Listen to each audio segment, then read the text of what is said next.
Usborne first reading. On the farm. This story is about two children, Lily and Ben.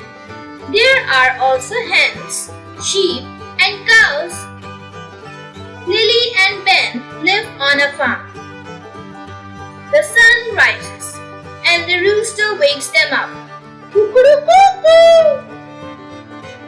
Lily and Ben rush outside. The cows are coming. It's milking time. A huge tanker takes the milk away. Now it's time to feed the hens. Lily goes into the hen house. Look! 3 eggs! Outside, the sheep are in the large field. Ben counts them. Oh no! He cries. A sheep is missing.